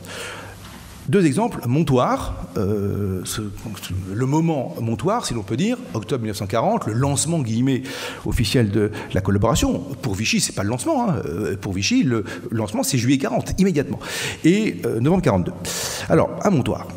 Montoire, c'est, disons, peut-être le seul moment de toute la guerre où effectivement, mais c'est un moment fugace, rapide, fragile, et de toute façon qui va échouer, c'est le seul moment où peut-être Hitler pourrait se laisser convaincre. Alors, je vous rassure, pas du tout de considérer la France comme un allié ou comme un partenaire, mais disons peut-être que des concessions pourraient venir. Pourquoi ? Parce qu'on est dans un moment très particulier de la guerre.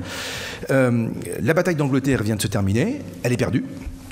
Autrement dit, le projet de débarquement en Angleterre est abandonné, et voilà, le rêve de terminer la guerre à l'Ouest en une série de campagnes éclairs échoue. L'Allemagne nazie se retrouve dans la situation dans laquelle elle ne voulait pas se retrouver. Enfin, elle va bientôt se retrouver de son chef, puisqu'elle va lancer la guerre à l'Est sans avoir terminé la guerre à l'Ouest. L'Allemagne nazie va donc se retrouver dans la situation dans laquelle elle ne voulait pas se retrouver, une guerre sur 2 fronts. Et chacun sait que, étant donné la géographie, la nature de l'économie allemande, la démographie allemande, l'Allemagne ne peut pas gagner une guerre totale sur 2 fronts, et les 2 guerres mondiales sont 2 guerres totales sur 2 fronts. L'Allemagne perd logiquement les 2 guerres mondiales. Bien. Donc on est dans cet entre-deux où la guerre à l'Ouest, où la perspective d'un effondrement britannique, et souvenez-vous, l'armistice de juin 40 pour Hitler, c'est cela, c'est isolé la Grande-Bretagne et précipiter sa chute.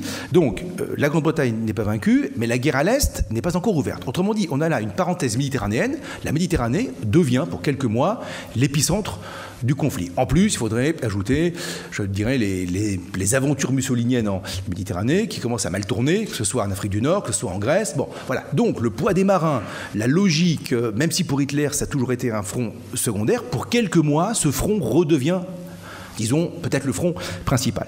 D'ailleurs, et donc là, Vichy a quelques atouts. Sa marine, ses bases, sa situation qui couvre les 2 rives de la Méditerranée. Cela dit, là aussi, immédiatement, de très étroites limites. 2 étroites limites. D'abord, Mussolini reste un partenaire principal. Et donc c'est très compliqué de faire des concessions à la France tout en déshabillant encore plus Mussolini. Et puis, non seulement la France n'est pas, dans l'hypothèse même d'une priorité méditerranéenne, non seulement la France n'est pas la priorité, mais elle n'est même pas numéro 2. Le numéro 2, c'est Franco. Et je vous rappelle qu'est-ce que le Führer fait le 24 octobre 1940 à Montoire, un petit bled du Loir-et-Cher, il revient dans Daille où il a rencontré Franco, qui vient de refuser de rentrer en guerre. Bon, donc voilà, on a un moment là où effectivement, bon, peut-être, c'est le seul moment où le Führer pourrait se laisser fléchir. Mais ça échoue. Ça échoue pourquoi ? On peut dire qu'à Montoire, Hitler subit 2 échecs. Enfin, dans les journées d'octobre 40, d'abord, il a essuyé l'échec de Franco, qui ne veut absolument pas revenir dans la guerre, pour ses propres raisons, passons. Et la seule chose qu'il attend de Pétain, c'est quoi ? C'est une aide militaire. C'est tout ce qu'il attend, voilà. Et on l'a vu, Pétain veut bien tout donner sauf ça. Donc, la rencontre de Montoire, eh bien, c'est une sorte de non-rencontre, c'est-à-dire c'est un dialogue de sourds. Bon, on ne se dit pas grand-chose, mais la seule concession, la seule décision qu'Hitler attendait, et qui peut-être, et on peut mettre 50 000 peut-être, qui peut-être aurait pu, alors encore une fois, je le répète, non pas lui faire concevoir la France comme un allié, absolument pas, mais disons qu'il aurait pu l'inciter à quelques concessions, je sais pas moi, peut-être libérer 100 000 prisonniers de guerre. Elle ne vient pas, elle ne peut pas venir. Vichy ne peut pas rentrer en guerre. C'est le choix fondamental. La révolution nationale empêche le retour dans une guerre totale. Donc, Hitler repart de Montoire extrêmement déçu. Il a quand même ce qu'il voulait, il a un beau coup de com', comme on dirait aujourd'hui, la photo célèbre de la poignée de main, le petit caporal de la Première Guerre mondiale qui serre la main du maréchal de France, vainqueur de Verdun, fait le tour du monde, il sera très content, Abetz sera bien félicité d'avoir monté ça, mais sur le fond, voilà, rien. Autrement dit, dès qu'elle est lancée, c'est l'échec total. Les Allemands sont déjà déçus. Et l'une des raisons du renvoi de Laval, c'est pas du tout, comme on le croit souvent, le 13 décembre 40, Pétain renvoie Laval, non pas du tout parce que Laval va trop loin dans la collaboration, mais parce qu'il a échoué. Aucune concession allemande ne vient. Aucune, parce que, pour les raisons que l'on vient de dire. Novembre 42. Alors, novembre 42, là, les dés sont jetés. Débarquement anglo-américain en Afrique du Nord.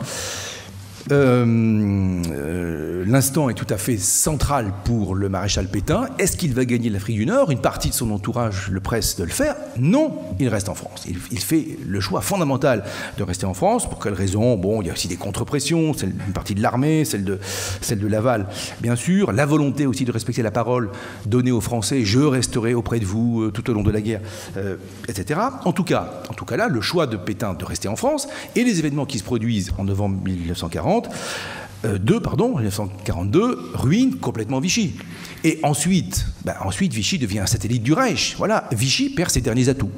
Qu'est-ce que perd Vichy durant ces jours terribles pour lui? Il perd les colonies, il perd l'Empire, qui va progressivement basculer, bon, je vous fais grâce des dates, mais qui avait commencé à le faire par quelques colonies qui avaient rallié la France libre dès l'été 1940, mais là, c'est des gros blocs qui vont basculer d'abord du côté girondiste et puis enfin du côté gaulliste, l'Afrique du Nord, c'est l'AOF, bon, donc Vichy perd l'Empire, Vichy perd la flotte, qui se saborde, le 27 novembre 1942 à Vichy, plutôt que de rejoindre l'Afrique du Nord, Vichy perd l'armée, le peu d'armée, la petite armée que Vichy avait, elle est dissoute par les Allemands quand ils pénètrent en zone non occupée. C'est logique d'ailleurs, ils ne vont pas occuper une zone où il y a une autre armée que la leur.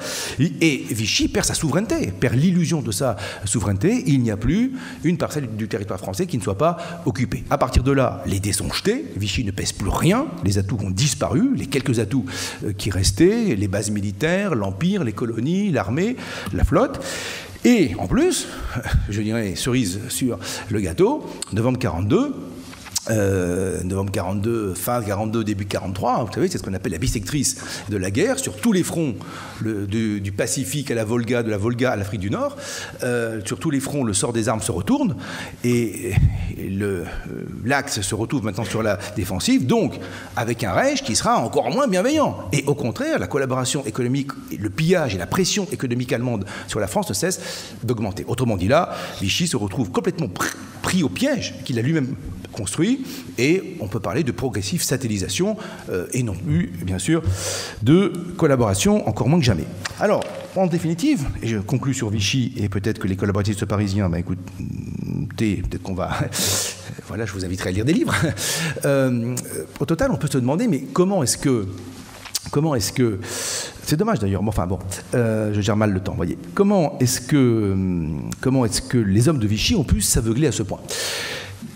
D'abord, aveuglement, le terme n'est pas bon, c'est un choix délibéré et qui procède, je le répète, de la volonté idéologique d'appliquer le programme de révolution nationale. Même si tout le monde à Vichy n'est pas convaincu des mérites de ce programme, c'est le cap qui a été fixé par Pétain. Il n'en démord pas, jusqu'à la fin, il n'en démord pas, la révolution nationale. Deuxièmement, on peut dire que les hommes de Vichy ont fait deux erreurs. Alors, bon, c'est facile pour l'historien de juger après coup. La première, je dirais pardonnable d'une certaine façon, même si encore une fois on n'est pas juge, pardonnable du moins jusqu'en 1942, c'est l'idée que l'Allemagne gagnera la guerre.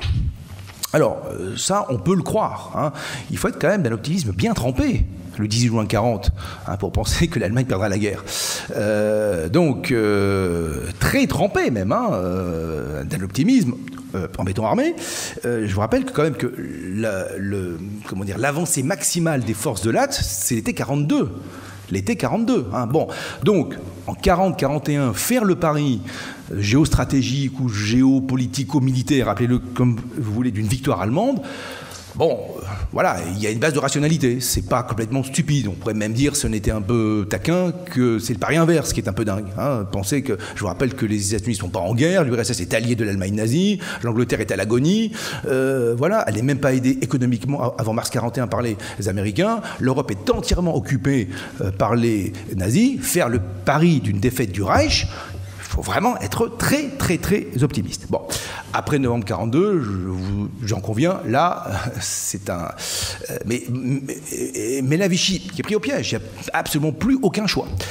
Deuxième erreur, plus grave peut-être, c'est une méconnaissance totale du régime nazi. Méconnaissance totale du régime nazi, de sa logique idéologique, de sa logique raciale, de sa haine viscérale à l'égard de la France. D'une certaine façon, alors même s'il y a quelques hommes plus lucides qu'à Vichy, mais ce qui frappe vraiment, hein, c'est l'aveuglement de ces hommes, en particulier le trio central, Pétain, Laval, Darlan. Ils ont eu, quand on lit leurs thèses, quand on lit même leurs mémoires, par exemple ce que Laval écrit dans sa prison avant d'être exécuté, cette sorte de testament, on a le sentiment de bout en bout qu'ils ont eu le sentiment d'être dans la position de tiers face à Bismarck en 1871. Voilà, on raisonne toujours par analogie. Autrement dit, Hitler, c'est quoi? C'est un nationaliste allemand. Alors, un peu plus dur que Bismarck, un peu plus méchant, un peu plus teigneux. Voilà, bon. Mais c'est un nationaliste allemand, c'est un être rationnel avec lequel on peut s'entendre. Et qui a intérêt à s'entendre avec la France. Ils n'ont pas tort, d'ailleurs, les hommes de Vichy. Hitler aurait objectivement intérêt à s'entendre avec la France. Ainsi, on raisonne de façon parfaitement froide. Hein, voilà, bon. Mais non, c'est des foudingues. Enfin, des foudingues, je m'entends, hein, on s'est compris. Ce sont des hommes qui ont une lecture idéologique de l'histoire. Ils ne peuvent pas en sortir. Et cette incapacité à Vichy à comprendre la nature du régime nazi, Hitler n'est pas Bismarck. Hitler n'est pas un être rationnel. Du moins, il a une rationalité qui lui est propre. Hein. Donc, il n'y a rien à attendre. Il n'y a pas de concession à attendre. Rationnellement, effectivement, Hitler aurait intérêt à faire ses concessions, hein, et à obtenir tout ce qu'il peut de la France, quitte à rendre les prisonniers, quitte à... Bon, voilà.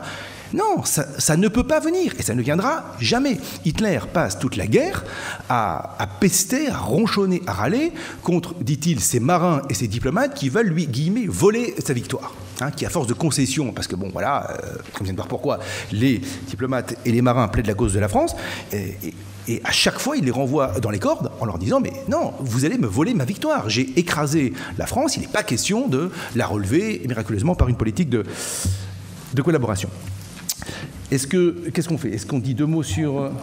Bon, alors, 2 mots sur Paris. Bon, alors, sans transition, comme disent les journalistes, quelques mots, mais quelques mots vraiment très très schématiques. Hein. J'avais prévu un truc presque aussi long, donc là, il va vraiment falloir tailler, je sais pas à quoi, à la hache, au couteau, à ce que vous voulez. Censurer, oui, une censure radicale. Alors, soulignons ici, donc, de quoi parle-t-on? On parle donc de la vie parisienne, hein, de la vie politique parisienne, qui est étonnamment active. Alors, bien sûr, je vous rassure, il s'agit de gens qui sont stipendiés par les Allemands, contrôlés par les Allemands, et qui réclament évidemment une collaboration extrêmement active avec les Allemands. Mais rien de tel à Bruxelles, rien de tel aux Pays-Bas, rien de tel en Europe de l'Est, j'en parle pas. Ce qui frappe, c'est l'activité foisonnante de ces partis politiques, de ces journaux, de ces revues, de ces cercles culturels, de ces... Bref, une vie... alors, très foisonnante, mais bien sûr dans un seul sens, qui n'existe dans aucune autre capitale d'Europe. Pourquoi les Allemands, Abetz en particulier, l'ambassadeur du Reich à Paris, laissent-ils subsister une telle pluralité? Et qu'est-ce que c'est que cette scène? Qu'est-ce que c'est que ces gens? Alors, c'est un milieu très divers, hein, très très divers. Là, j'en parle comme ça de façon très, très rapide et très caricaturale, forcément. Mais on trouve des gens venus de milieux extrêmement divers, et ça va, en gros, des authentiques fascistes français à des communistes ou d'ex-communistes. Hein. Donc vraiment, c'est une scène qui est alors, même si elle penche très nettement à droite, évidemment, hein, mais c'est une scène extrêmement diverse. Et avec les communistes, là, c'est vraiment quelques personnalités, mais ne négligeons pas quand même un noyau socialiste et syndicaliste qui est relativement important. Donc il y a bien un visage de gauche aussi de la collaboration. Alors, qui sont ces gens et quelles sont leurs principales motivations? Alors, il y a d'abord un premier noyau, je dirais, c'est ce qu'on pourrait appeler les authentiques fascistes français. Voilà, le fascisme français. Bon, alors vous savez qu'il y a eu d'immenses débats entre historiens sur la nature du fascisme français, y a-t-il un fascisme français, etc. etc.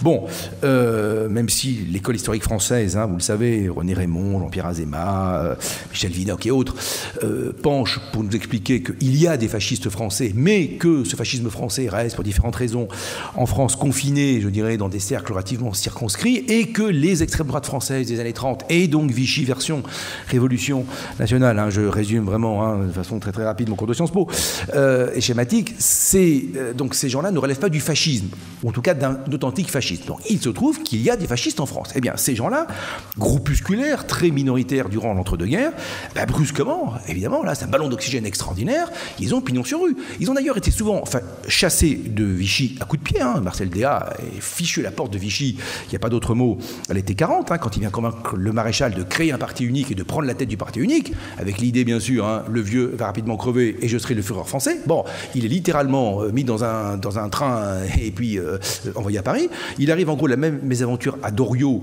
quelques semaines plus tard, Jacques Doriot, en septembre 1940. Donc, ces gens-là ont été chassés de Vichy. Donc c'est vrai, fascistes français, même si vous le savez, les choses sont extrêmement complexes. Dans la France de l'entre-deux-guerres, ces authentiques fascistes français peuvent venir de la gauche. Jacques Doriot est l'ancien numéro 2 du Parti communiste et Marcel Déat est l'un des espoirs au début des années 30 de la SFIO. Bon, donc, mais ils ont ensuite connu ce que Philippe Burin, que je cite à nouveau, a appelé une dérive fasciste, hein, comme d'ailleurs Gaston Bergerie, hein, le troisième larron, qui lui vient du Parti radical. Bon, donc ces authentiques fascistes, en gros groupusculaires dans les années 30, hein, Doriot a connu une espèce d'éphémère feu de paille à l'été 36 avec le PPF, brusquement, ils sont accueillis à bras ouverts par Abetz, évidemment, qui leur donne des locaux, qui leur donne la presse parisienne, la grande presse parisienne, avec d'abord ces journalistes, hein, il faut manger, hein, avec donc les stocks d'encre, les stocks de papier, les rotatives, les circuits de distribution, donc bref, voilà, et qui les autorise, sous contrôle bien sûr, tenus en laisse, qui les autorise à tenir des congrès, à lancer des partis politiques comme le RNP, le Rassemblement National Populaire de Marcel Déat, en mars 41, voilà. Et donc, tout cela donnant l'apparence d'une vie politique étonnamment foisonnante et active. Bon. Alors, ces fascistes français, eh bien, eux, je dirais, d'abord, extraordinaire bol d'oxygène. Et qu'est-ce qu'ils souhaitent? Eh bien, évidemment, ils appellent à une collaboration extrêmement étroite avec l'Allemagne nazie. Extrêmement étroite. L'Allemagne nazie qui devient plus que jamais un modèle. Et surtout, là, la chronologie à son importance, même si tout cela se met en place dès l'automne 40. Hein. Évidemment, la guerre à l'Est, le basculement de le déclenchement de la guerre à l'Est en juin 41, évidemment, rend encore plus nécessaire, aux yeux de ces fascistes français, la nécessité d'une collaboration totale avec l'Allemagne nazie. La présentation de la guerre à l'Est comme une croisade contre le bolchevisme, contre le communisme, évidemment, les convainc, si tant est qu'il y a eu besoin de les convaincre, les convainc encore plus de la nécessité absolue d'aller vraiment à fond, d'aller au bout du chemin avec l'Allemagne nazie. Et d'ailleurs, c'est dans ces milieux-là, alors il y aura un aval verbal de Vichy, mais sans que ce soit une création de Vichy, c'est dans ces milieux-là que, donc en juillet 41, quelques semaines plus tard, naît la LVF. Et ces milieux, d'ailleurs, reproche à Vichy sa mollesse. Si Marcel Déat forge le terme de collaborationnisme, octobre 40, Montoire, hein, au même moment, si Marcel Déat forge le terme de collaborationnisme, c'est bien pour distinguer la position radicale qui est la sienne de celle, on va dire, mollassonne, hein, trop molle de Vichy. Donc la collaboration de Vichy et le collaborationnisme, l'ultra-collaboration parisienne. Ces hommes, ces authentiques fascistes français, adressent en définitive deux reproches fondamentaux à Vichy. Vichy est trop mou. Vichy, voilà, c'est deux et demi. Le premier, c'est sur le plan intérieur de ne pas établir un parti unique, hein, comme Déat le réclamait dès l'été 40, d'établir un authentique parti unique et de fonder un régime totalitaire en France, pas seulement autoritaire, mais réellement totalitaire, sur le modèle du régime nazi, voilà, donc aller au bout de la logique, hein, de fascisation de la France. Et deuxièmement, sur le plan extérieur, bien sûr, qu'est-ce qu'il reproche à Vichy? C'est la paix, c'est le pacifisme, c'est, alors que la guerre est devenue maintenant vraiment une croisade du bien contre le mal, que les cartes ont été rebattues depuis 1939, eh bien de ne pas s'engager auprès de la jeunesse allemande qui se sacrifie sur le front de l'Est dans cette grande croisade contre la peste bolchevique. Donc, et alors évidemment, c'est pas béni pour les Allemands, qui vont ainsi contrôler les petits nazillons français, qui d'ailleurs sont dans une rivalité permanente, hein, Doriot, Déat, plus d'autres secondaires, qui sera le Führer français. Abetz est devenu, alors c'est le fameux jardinage d'Abetz, la phrase est de Marcel Déat, qui n'est pas dupe. Abetz va devenir maître d'abord dans l'art de monter les uns contre les autres ces petits fascistes français, et surtout de faire constamment, de les jouer contre Vichy et de faire constamment planer à Vichy la petite musique. Si vous n'êtes pas gentil, on peut vous remplacer par Doriot. Si vous n'êtes pas gentil, on peut vous remplacer par Déat. Donc, vous voyez, nouveau moyen de pression.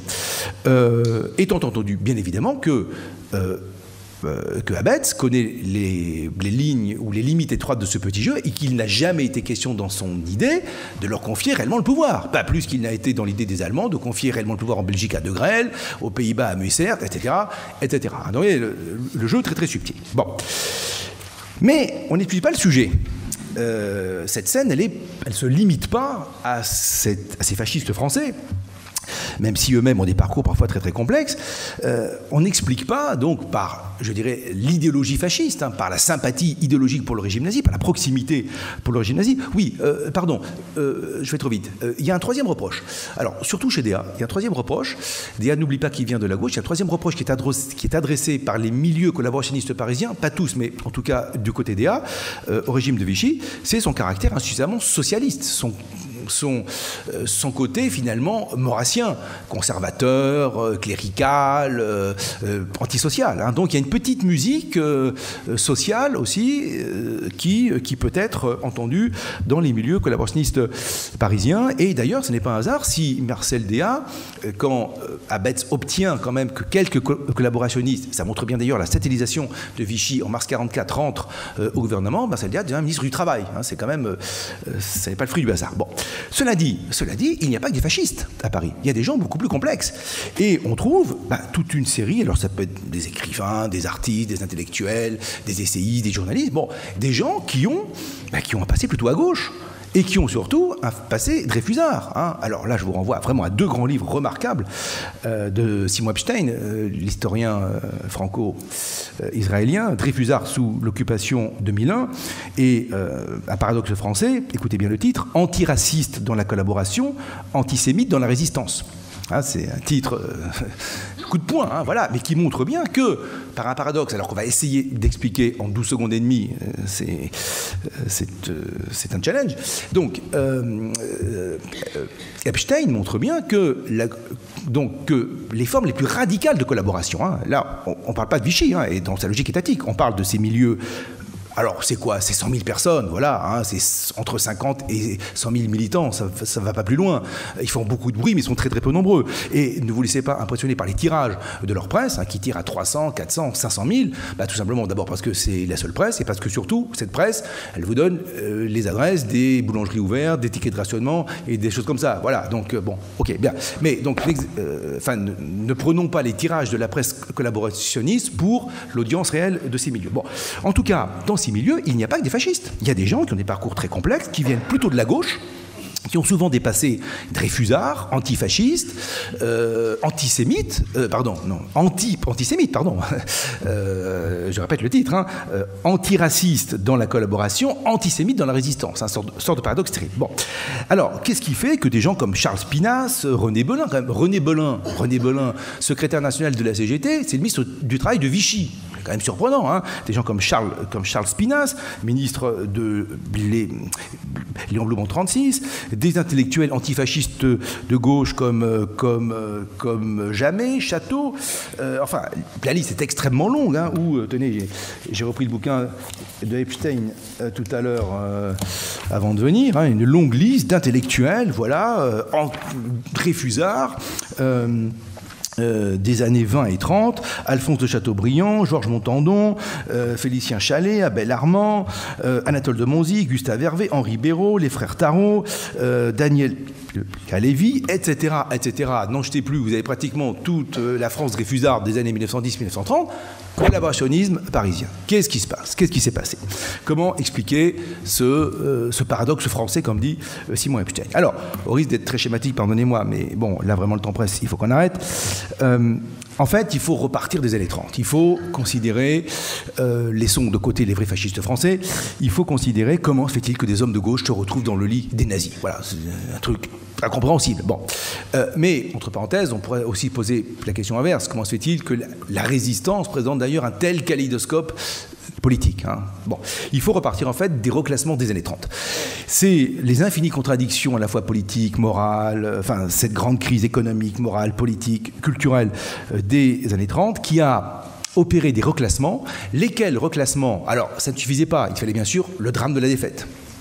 Sans le drame de la défaite, ces reclassements n'auraient pas produit ce qui se passe à Paris. Mais donc, il faut considérer donc, certains des reclassements politiques qui s'opèrent dans les années 30 et bien sûr catalysés par la défaite. Sans la défaite, voilà, ce serait resté des virtualités, des potentialités. Disons qu'en gros, qu'est-ce qui fait le ciment, voilà, le ciment de la collaboration? C'est deux positions. Si on laisse à part les fascistes français, hein, qui eux, bon voilà, eux sont enthousiastes, rejoignent délibérément le programme nazi. Ces deux moteurs, c'est l'anticommunisme et le pacifisme. Voilà, hein, anticommunisme, pacifisme. Voilà comment des Dreyfusards vont pouvoir, hein, par ces deux moteurs-là, se retrouver, pas tous, mais certains vont se retrouver dans l'ultra-collaboration. Dans les années 30 s'opère, en quelque sorte, un double reclassement, très paradoxal. Le premier, comment dire les choses simplement? On peut dire qu'une partie de l'extrême droite française, alors maurassienne ou pas, bon, une partie de l'extrême droite française, et par capillarité une partie de la droite française, qui était nationaliste et va en guerre en 1914, hein, devient, comment dire cela, devient pacifiste par anticommunisme. Hein, devient, je dis bien, pacifiste par anticommunisme. Et vous voyez où je veux en venir, vous avez inversement une partie de la gauche qui devient anticommunisme par pacifisme. Et donc ces deux-là vont se rencontrer. Alors, commençons par le premier mouvement. Donc une partie de l'extrême droite française, et par capillarité de la droite française, je m'explique, devient pacifiste par anticommuniste. Charles Maurras, pacifiste. C'est assez singulier quand même, hein. Bon, le chantre du nationalisme français, il dit pas de guerre, pas de guerre, pas de guerre. Donc des gens deviennent pacifistes par anticommunisme. Pour différentes raisons. Donc c'est la passion anticommuniste qui prime ici. Il y a différentes raisons qui jouent. D'abord, l'anticommunisme qui devient l'antisoviétisme. La peur que, en gros, Staline, hein, qui pour l'instant voilà, est tranquillement en URSS, qu'une guerre en Europe de l'Ouest profite finalement à Staline, qui jouerait à la fin les arbitres et qui ramasserait la mise. Chez Maurras, ça se double aussi d'un autre sentiment, la haine viscérale de la Grande-Bretagne. Hein. La Grande-Bretagne pousse la France à rentrer en guerre de façon à retirer, elle aussi, les marrons du feu, en particulier sur le plan colonial. L'anti-républicanisme joue aussi. La République a gagné la Première Guerre mondiale. Elle en est sortie renforcée. Imaginons qu'à 20 ans d'intervalle, elle gagne un deuxième conflit, c'est plié, il n'y a plus de débat. La République est installée pour 3 siècles. Hein. Donc, voilà, la peur que la guerre ne conduise finalement à une nouvelle victoire républicaine.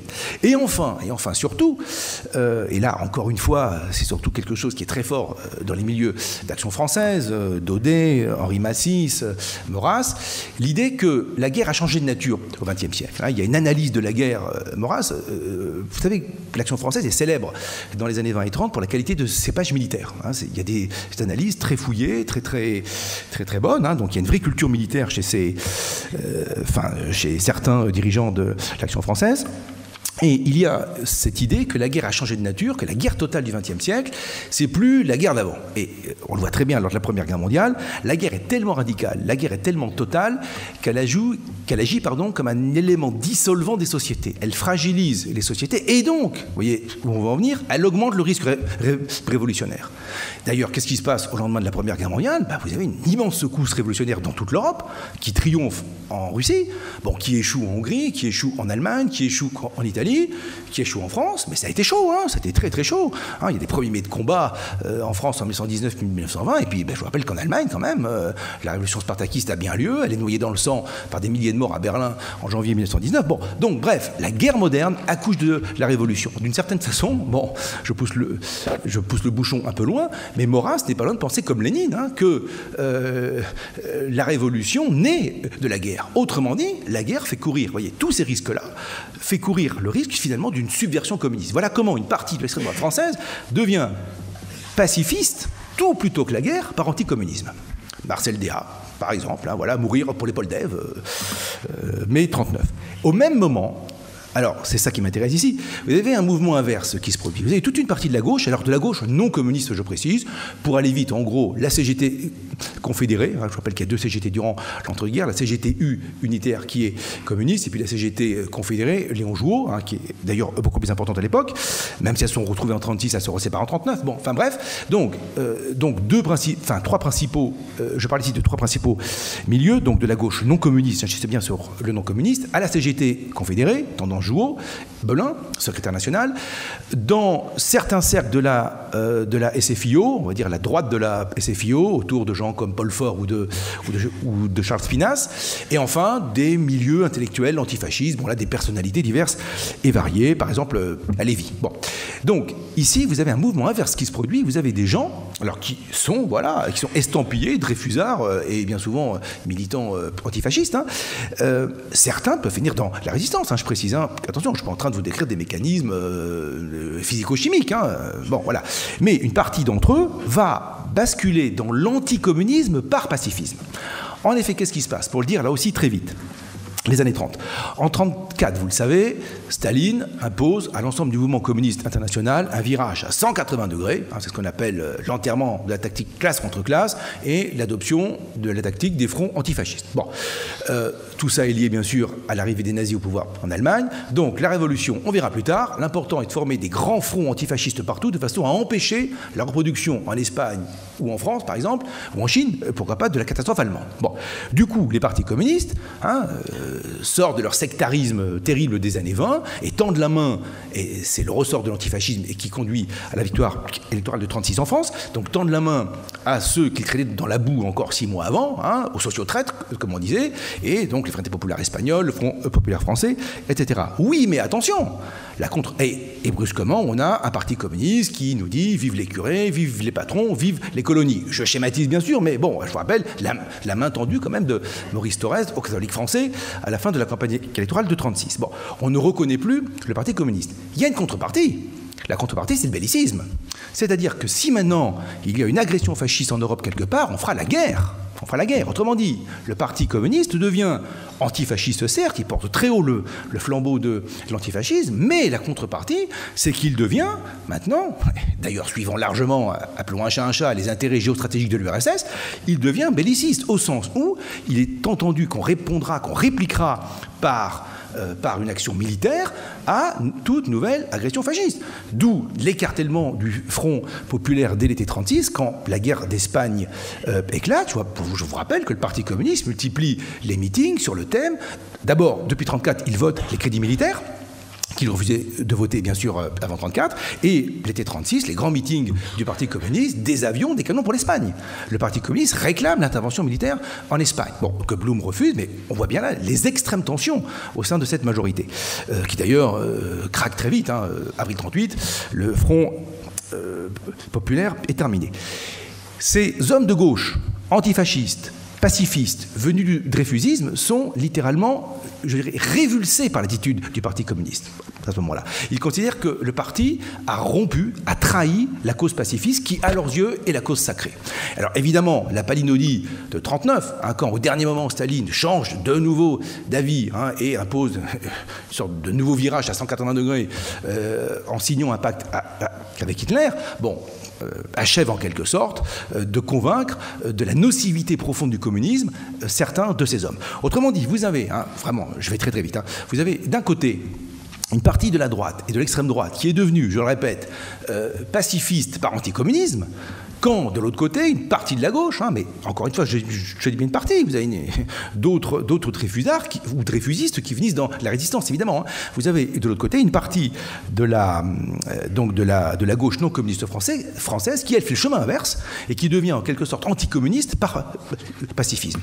Eh bien, même si le monde collaborationniste parisien, évidemment, est extrêmement divers et qu'il y a des haines irréconciliables entre toutes ces personnes, vous avez là un terrain d'entente possible. Et voilà comment une partie de la gauche française, ça peut paraître absolument incroyable, pacifiste, qui n'a pas une trace d'antisémitisme, antifasciste, a pu se retrouver à soutenir l'Allemagne nazie, ce qui est, à proprement parler, incompréhensible. Si on ne prend pas en en compte, en quelque sorte, tous ces reclassements qui ne sont possibles que dans le cadre de cette grande crise très générale des années 1930, et dans le choc de la défaite, évidemment, hein, qui rebat les cartes. Sans la défaite, ces potentialités seraient demeurées des potentialités. Voilà, pardonnez-moi hein, pour le débit vraiment extrêmement rapide. Hein. J'ai dit en gros la moitié de ce que j'avais prévu de dire. Mais enfin bon, il faut savoir arrêter une grève, hein, comme dirait le camarade Maurice. Mais pardonnez-moi aussi peut-être parfois les analyses un peu schématiques, un petit peu rapides. Vraiment, s'il y a un livre à lire, je vous invite à lire ces 2 grands livres de Simon Epstein, qui sont d'une intelligence, mais alors d'une érudition et d'une intelligence remarquable. Surtout le deuxième, Le paradoxe français, anti-raciste dans la collaboration, antisémite dans la résistance. Rien que le titre, déjà, il faut du courage pour publier un titre pareil. Mais voilà, là vous avez la clé. Hein, vraiment, dans ces 300 pages, vous avez la clé de cet incroyable paradoxe français. Je vous remercie.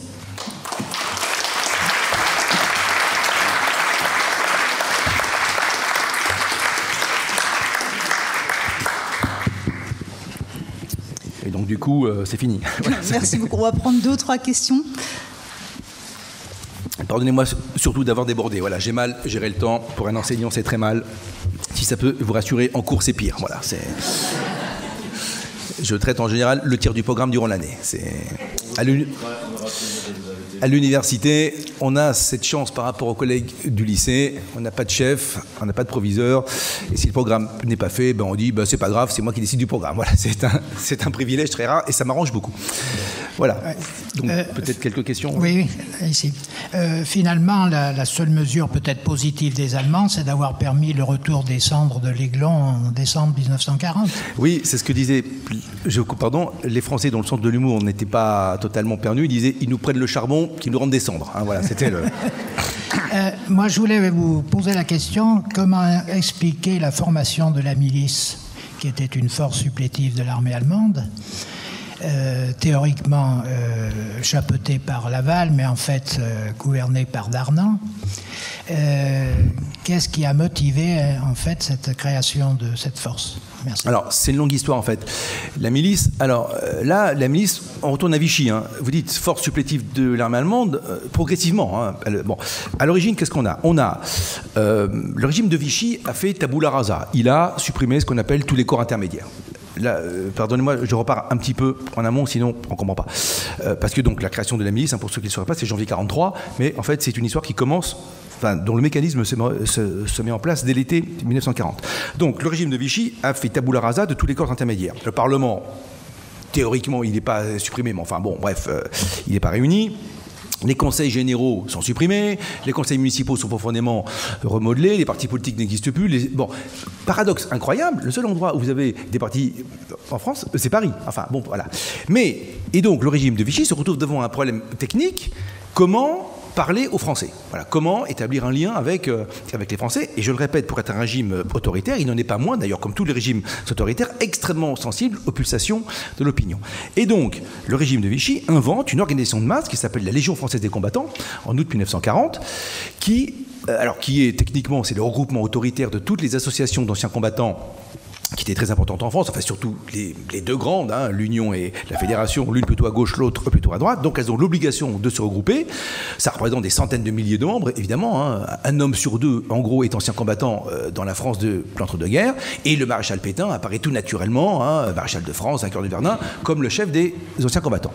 Et donc cette Légion française des combattants est une organisation de masse, plusieurs centaines de milliers d'adhérents, qui est très visible dans la moindre petite ville française, dans le moindre village. Il y a des défilés, il y a un bureau, il y a des discours, des brochures, il y a des conférences, etc. C'est en gros la courroie de transmission, un outil très original qu'invente Vichy pour, je dirais, garder le contact avec les Français. Sauf que, et en gros, c'est plutôt inoffensif. Vous avez de braves quinquagénaires bedonnants, qui font des manifestations, le béret sur la tête, qui chantent vive le maréchal. Mais au sein de cette organisation de masse, donc très encadrée par Vichy, vous avez des gens qui sont un peu plus actifs, et qui s'ennuient un peu et qui aimeraient bien. Et d'ailleurs parfois des anciens des corps francs, comme Darnan, hein, héros des 2 guerres mondiales, Joseph Darnan. Bon, lui, si vous voulez, les discours, ça va 5 minutes, lui, il voudrait un peu plus d'action. Bon. Et donc, vous avez des noyaux qui se créent, on va dire d'activistes, qui voudraient aller beaucoup plus loin, qui aimeraient bien un peu casser du résistant, un peu casser du juif, un peu casser du communiste, et qui, ici ou là, commencent à créer des noyaux en gros paramilitaire. Et c'est le cas en particulier de Joseph Darnan, qui est le chef de la Légion à Nice, qui crée en 1942, avec l'autorisation de Vichy, qui crée d'abord le SOL, le service d'ordre légionnaire. Officiellement, ce n'est qu'un service d'ordre de la Légion, donc qui assure la sécurité des manifestations, des défilés et autres de la Légion, et assez rapidement, qui devient un petit peu une police parallèle. Bon, et en janvier, et le SOL, qui est créé début 1942, le SOL grossit durant toute l'année 1942, alors strictement en zone sud, hein. Il n'y a pas de légion, bien sûr, des combattants en zone nord. Les Allemands savent très bien ce que c'est que les organisations paramilitaires d'anciens combattants, hein, donc ils les interdisent. Hein. Donc c'est un mouvement strictement de zone sud, un mouvement fichiste, et qui nourrit en son sein donc une sorte de début de force paramilitaire. Et finalement, cette force grandit. Darnan commence à nouer quelques contacts avec les Allemands. Et après l'occupation donc de la zone sud en novembre 1942, Laval, qui se sent menacé en quelque sorte, hein, qui redoute de voir monter en puissance un mouvement qu'il ne contrôle pas, préfère carrément transformer le SOL en une milice française dans l'espoir de mieux la contrôler. Voilà la raison fondamentale. Sauf que il va en partie perdre son pari, puisque assez rapidement, Darnan devient créateur du SOL, devient chef de la milice. Darnan va jouer sa propre partition, il va multiplier les contacts avec les Allemands. D'ailleurs, il finira par prêter le serment de la SS, enfin au Führer germanique. Et effectivement, même si administrativement, juridiquement, politiquement, la milice est un bout de l'administration française, elle passe progressivement, effectivement, surtout à l'automne 1943, elle passe sous le contrôle, on va dire, opérationnel des forces de répression allemandes en France. Mais pour répondre à votre question, donc c'est la volonté de Laval, alors vraiment c'est du Laval pur jus, hein, donc je préfère créer quelque chose de plus gros pour en garder le contrôle que d'être débordé en quelque sorte par des petits noyaux que je ne maîtrise pas. Paris perdu, enfin, en grande partie perdu. Je peux vous demander de faire passer. Pardon, merci. Oui, bonsoir. Je voudrais savoir un truc. Il y a un truc pas connu de la résistance, c'est des gens qui travaillent à l'intérieur du gouvernement de Vichy et qui travaillaient pour la résistance. Des secrétaires d'État qui avaient trouvé une bonne planque. Mais où? Comment? Pardon? Des gens qui étaient à Vichy et qui travaillaient comme secrétaires d'État à l'intérieur du ministère et qui travaillaient pour la résistance. Oui. On en parle très peu de ça. Vous voulez dire dans l'administration de Vichy? Oui, dans le gouvernement.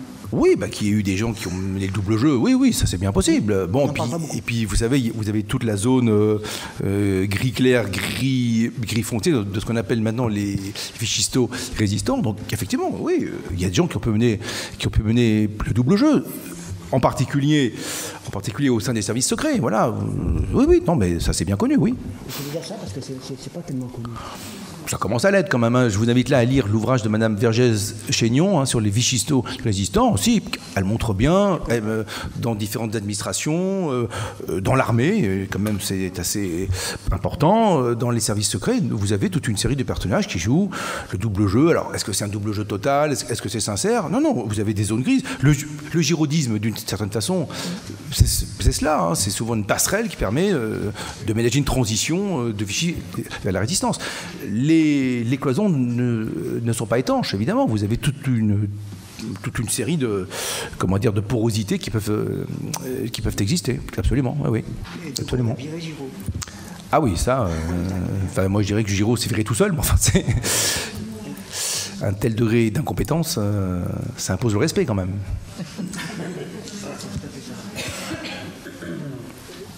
Mais ça, c'est une autre question. Hein. Giraud de Gaulle, là, on va vers des... Notez, moi ça m'arrange, il n'y a pas de problème, mais c'est encore plus mon domaine, mais non, là vraiment, on serait hors sujet.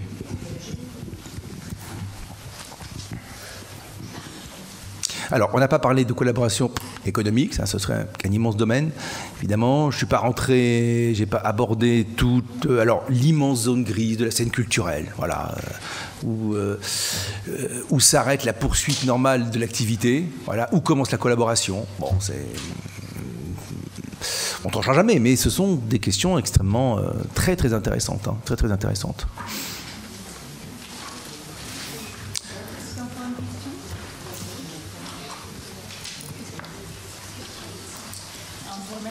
C'est moi qui vous remercie.